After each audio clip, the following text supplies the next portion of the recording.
મણિપુરથી કોંગ્રેસના નેતા રાહુલ ગાંધી દ્વારા ભારત જોડો ન્યાય યાત્રા શરૂ થઈ હતી, જે ન્યાય યાત્રા છોટા ઉદેપુર અને ત્યાંથી નર્મદા જિલ્લામાં પ્રવેશ કરી હતી, જે યાત્રા રાજપીપળા થઈ 4.5 કલાકે ભરૂચ જિલ્લાના નેત્રંગ 4 રસ્તા પાસે આવી પહોંચી હતી। યાત્રાનું ભરૂચ જિલ્લા કોંગ્રેસ પ્રમુખ રાજેન્દ્રસિંહ રાણા, આગેવાન શેરખાન પઠાણ, ઇન્ડિયા ગઠબંધનના ઉમેદવાર ચૈતર વસાવા, આગેવાન ગોપાલ ઇટાલિયા સહિતના આગેવાનોએ ભવ્ય સ્વાગત કર્યું હતું। આ ભારત જોડો ન્યાય યાત્રા રાહુલ ગાંધીએ જાતિગણના 50% અનામતની લિમિટ હટાવવા તેમજ નરેન્દ્ર મોદી પર આકરા પ્રહારો કર્યા હતા અને સૈનિકોનું પણ અહિત કરાયું હોવાના આક્ષેપ કર્યા હતા। વધુમાં તેઓએ અદાણી અંબાણીના મીડિયા હાઉસમાં આદિવાસીઓને કોઈ સ્થાન નહીં હોવાના પણ આક્ષેપ કર્યા હતા।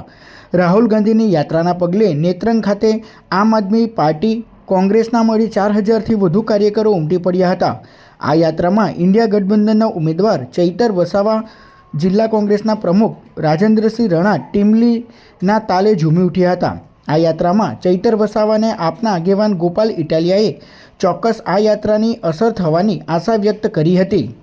अगर आप कम से कम करें तो अगर आपकी आबादी 8% है तो आपकी भागीदारी भी 8% होनी चाहिए। ठीक है, चलो कॉलेज यूनिवर्सिटी की बात करते हैं। प्राइवेट कॉलेजेस जो है, बड़े बड़े यूनिवर्सिटियां हैं,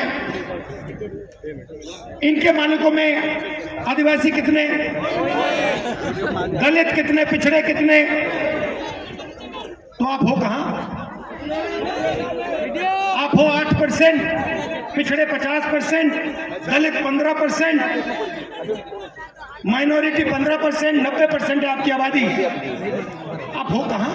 भागीदारी कहां है आपकी? ना आप कॉर्पोरेट्स में हो, ना आप मीडिया में हो, ना आप प्राइवेट अस्पतालों को चलाते हो। लाख करोड़ रुपया कर्जा माफ हो जाता है, किसान का कर्जा माफ नहीं होता, गरीब का नहीं होता, मजदूर का नहीं होता, आदिवासी का नहीं होता, सब जानते हैं। पहला कदम हमने अपने मैनिफेस्टो में लिखा है, जाति जनगणना, और ये जो 50% का रिजर्वेशन है, ये जो लिमिट डाल रखी है, इस लिमिट को हम हटा देंगे। समझ में आई बात? इसमें